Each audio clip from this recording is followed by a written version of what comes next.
Hi, Rachel. How are you? Hey there. How are you? I understand you have some good news for the people in Iowa? Do have some good news for folks up in Iowa. They are moving from may issue right to carry laws to shall issue right to carry laws. And let me explain what that means. In may issue states, after you go through all of the legal requirements to receive your permit, you still then have to be approved by your sheriff in order to be granted a concealed carry permit. Now Iowa has moved to be shall issue, and that means that as long as you pass all of the state mandated requirements to receive your right to carry permit, you then will be issued a right to carry permit. This is great news, and this is the same system that 39 other states go by. So this is great news for Iowa. Yeah, now I understand, looking further at that, because I did want a little more information, was that there will be training required for that permit, correct? There is training required in addition to a fingerprint and a background check and some other testing materials that happen in Iowa. And just to give people some background, this varies state by state. So depending on what state you live in, the requirements are different because these are state mandated.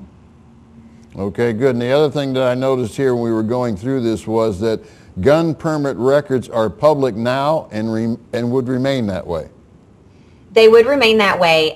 There is good news to this that will prevent any kind of de facto firearms registration scheme. There will be limited information, personal information, that is required on these applications.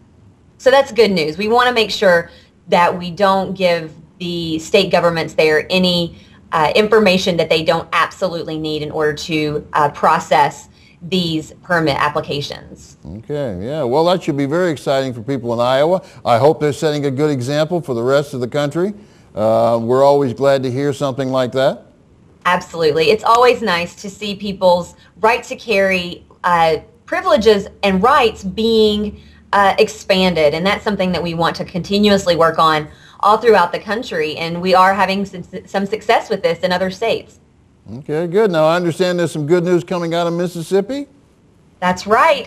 This law is, there's a couple of laws moving to the governor's desk awaiting signature from Governor Haley Barbour in Mississippi, and that is that law enforcement officers will qualify to have the ability to carry a concealed firearm without a permit. And that's really great news. You know, we want to take care of our men in uniform and our police officers. And so any kind of, if you're a retired law enforcement officer in Mississippi, should the governor sign this bill, you will now have the opportunity to carry a concealed firearm without a permit. So again, we're always looking for ways to expand right to carry laws for law-abiding people. Right. Okay. Now look, we're all excited here about the convention. So tell me a little bit more about that convention, because I know a lot of people are going to go, and what are they going to see? There is something for everyone at NRA's annual meeting this year. It's on May 14th through 16th in Charlotte, North Carolina. And this year we have a long lineup of people who are coming to speak. In addition to Haley Barbour and John Thune, there will also be Sarah Palin, Sean Hannity will be there, Oliver North. And I'm speaking all these off the top of my head, so if you know of any that I'm missing, please feel free to shout it out there. But obviously, Wayne LaPierre and Chris Cox will be there. Folks, Kim Blackwell. So tons of people there speaking to NRA members, gun owners, anyone who wants to come out. The exhibit hall is free to members, so come on out. All of our breakout sessions are also free. The only thing that you have to get tickets for is the NRA banquet and the Celebration of American Values Leadership Forum.